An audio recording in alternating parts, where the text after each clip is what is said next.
अस्सलाम वालेकुम वरहमतुल्लाहि वबरकातुहू। कैसे हैं आप लोग? उम्मीद करता हूं कि खैरियत के साथ होंगे। आज मैं एक किताब का मुताला कर रहा था, यानी स्टडी कर रहा था। उसमें एक वाकया पढ़ा, काफी जबरदस्त और काफी सीखने को मिला उससे।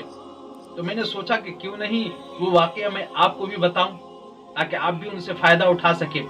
किताब का नाम है अनवारुल उलूम, ये किताब का नाम है। उसमें एक वाकया है हजरत लुकमान अलैहिस्सलाम और एक बादशाह का। हजरत लुकमान अलैहिस्सलाम उस बादशाह के गुलाम थे, लेकिन बादशाह अपने आप को गुलाम समझते थे और हजरत लुकमान अलैहिस्सलाम को अपना आका समझते थे।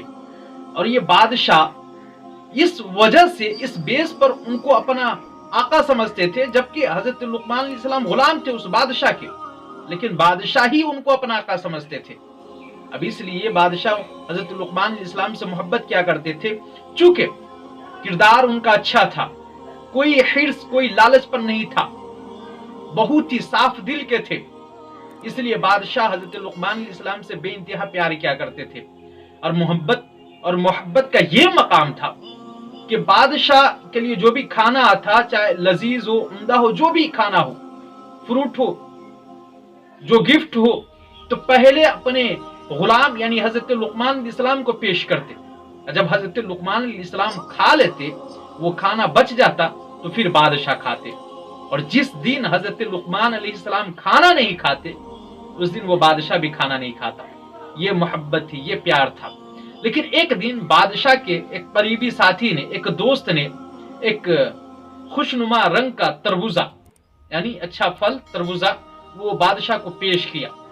बादशाह ने अपने गुलाम यानी हजरत लुकमान अलैहिस्सलाम को बुलवाया, नौकर को भेजा कि जाओ मेरे गुलाम हजरत लुकमान अलैहिस्सलाम को बुला कर लाओ। अब हजरत लुकमान अलैहिस्सलाम जैसे ही पहुंचे, बादशाह बैठ गए और उनको भी बैठाया गया। तरबूज के टुकड़े टुकड़े करना शुरू कर दिए, यानी कई हिस्सों में बांट दिए, कई भागों में बांट दिए। एक टुकड़ा उठाता बादशाह और हजरत लुकमान अलैहिस्सलाम को पेश करता। हजरत लुकमान अलैहिस्सलाम उस तरबूज के टुकड़े को उठाते और खाना शुरू कर देते। एक टुकड़ा खाते हजरत लुकमान अलैहिस्सलाम, दूसरे खाते, तीसरे खाते, चौथे खाते, इस तरह खाते खाते यानी 17 टुकड़े खा गए। अब ये बादशाह बैठा हुआ देख रहा कि काफी लग रहा है कि तरबूज का जायका काफी टेस्ट है, यानी बहुत ही लजीज और उम्दा लग रहा है, तरबूज का जायका काफी उम्दा होगा। अब ये बादशाह के पास बस एक टुकड़ा रह गया था, उस तरबूज का एक भाग रह गया था। अब ये बादशाह ख्वाहिश किए कि मुझे ये तरबूज का आखिरी टुकड़ा मुझे खा लेनी चाहिए, क्योंकि लग तो यही रहा है कि तरबूज काफी मीठा है और काफी अच्छा लग रहा है, इसलिए मेरा गुलाम यानी हजरत लुकमान अलैहिस्सलाम खाए जा रहे हैं, छोड़ नहीं रहे हैं। अगर इस तरह वो खाएंगे तो फिर मैं खाने से महरूम रह जाऊंगा। अब वो बादशाह तरबूज का टुकड़ा उठाते हैं और खाना जैसे ही शुरू करते हैं, मुंह में डालते हैं, तो बदमजा लगता है, बदजायका लगता है, कड़वा लगता है। फौरन उसको थूकते हैं, नौकर को हुक्म देते हैं, पानी लेकर आता है, कुल्ली करते हैं और मुंह साफ करते हैं। फिर हजरत लुकमान अलैहिस्सलाम से बात करते हैं कि अगर आपको इतना ही ये कड़वा तरबूज लगा था, बदमजा लगा था, तो फिर आप नहीं खाते, लेकिन आप तमाम के तमाम खाए जा रहे हैं और बड़ी रगबत के साथ खाए जा रहे हैं, बहुत ही दिलचस्पी के साथ खाए जा रहे हैं। और जबकि मैं थोड़ा ही खाया तो मेरा मुंह खराब हो गया, बदमजा लगा, बदजायका लगा, और आपने इतने सारे खा गए। आखिरकार आप मना कर देते कि तरबूज सही नहीं है, बदमजा है, इसका जायका, इसका टेस्ट अच्छा नहीं है, मैं दूसरा तरबूज मंगा देता, मैं हटा देता, आपको पेश नहीं करता, आपको नहीं खिलाता। लेकिन अब मना क्यों नहीं की?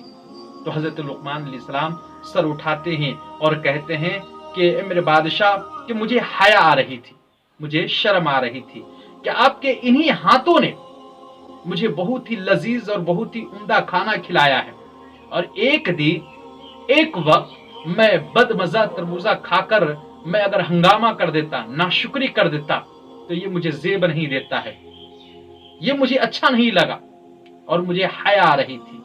देखा कितना प्यारा जवाब है, कितना अच्छा जवाब है, कितना निराला जवाब है। आपने इससे कुछ सीखा? नहीं सीखे ना? आइए मैं बताता हूं आपको। हमें और आपको मुहासबा करने की जरूरत है। इन वाकया को सुनकर हमें और आपको मुहासबा करने की जरूरत है, हमें और आपको सोचने की जरूरत है, फिक्र करने की जरूरत है कि जिस रब्बे कदीर का हम और आप जायका खाते हैं, रिस्क खाते हैं, नेमतें खाते हैं, और हम क्या करते हैं? नाशुक्री करते हैं, उस रब की नाशुक्री करते हैं। जो रब हमें रिस्क देता है हम उनकी नाशुक्री करते हैं, जिस जबान से हम उनकी नाशुक्री करते हैं, अल्लाह तबारक व तआला फिर रिस्क देता है और फिर मैं उसी रिस्क को खाता हूं। हद तो ये हो गई है कि हम रब की नेमतें खा खा कर हमारी दांत टूटने लगी है, लेकिन रब की नाशुक्री करते करते हमारी जबान थक नहीं रही है। हमें सोचना चाहिए, ये सोचने का मकाम है, गौर व फिक्र का मकाम, कि हम और आप नाशुक्री करते हैं, लेकिन वही रब फिर मुझे खिलाता है, वही रब मुझे जिंदा रखता है, वही रब मुझे सेहत और तंदुरुस्ती बख्शता है।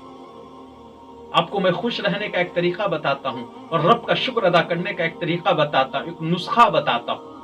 और वो नुस्खा ये है कि आप अपने इर्द गिर्द मुआयना करें, देखें और सोचें कि बहुत सारे हमारे इर्द गिर्द ऐसे हैं जो बहुत परेशान हैं, लेकिन हम बहुत मालदार हैं, बहुत रईस है, बहुत ताकतवर हैं। अल्लाह तबारक व तआला का एहसान इस अंदाज में कीजिए कि बहुत सारे ऐसे दौलतमंद हैं कि उस चीज को खरीद नहीं पाएंगे, और वाकई में उस चीज को खरीद नहीं सकते हैं। क्या माँ बाप को कोई पैसे के बदौलत खरीद सकते हैं? नोटों से खरीद सकते हैं? भाई बहन को कोई पैसे के बदौलत खरीद सकते हैं? अब मियाँ बीबी को कोई पैसे के बदौलत खरीद सकते हैं? किडनी, आंखें, कान, जबान, ये पांव, ये लीवर, क्या पैसे की बदौलत पे हम खरीद सकते हैं? हरगिज नहीं खरीद सकते हैं। तो आप रब का शुक्र अदा क्यों नहीं करते हैं कि जिस रब ने मेरा लीवर ठीक रखा है, मेरा किडनी ठीक रखा है, आंखें ठीक रखा है, कान ठीक रखा है, हम कान से सुन सकते हैं, आंख से देख सकते हैं, हम तंदुरुस्त है, चल फिर सकते हैं, हाथ है पकड़ सकते हैं, पांव है चल सकते हैं। बहुत सारे ऐसे हैं जिनके पास करोड़ों रुपये हैं, लेकिन उसका दिल खराब है, किडनी खराब है, लिवर खराब है, आंखें खराब है, कान से सुन नहीं पाता है। लेकिन हम लोग तो बहुत मालदार हैं, करोड़ों रुपया खर्च करके आप हाथ नहीं ला सकते हैं, आंख नहीं ला सकते हैं, लिवर नहीं ला सकते हैं, लेकिन अल्लाह तबारक व तआला ने हमें और आपको मुफ्त दिया, फिर भी हम रब की नाशुक्री करते हैं। अल्लाह तबारक व तआला इरशाद फरमाता है कि तुम मेरा शुक्र अदा करो, हम तुम्हें बेशुमार देंगे।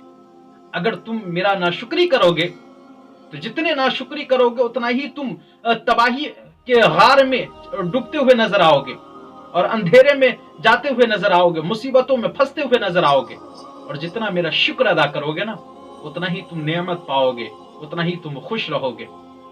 तो हमें और आपको इस वाक़े से सीखना चाहिए कि अल्लाह तबारक व तआला हमें जिस हाल में रखे, जिस हाल में रखे, शाकिर बन के रहना है और साजिद बन के रहना है, यानी शुक्र अदा करते रहना है और रब के सामने सजदा करते हुए रहना है।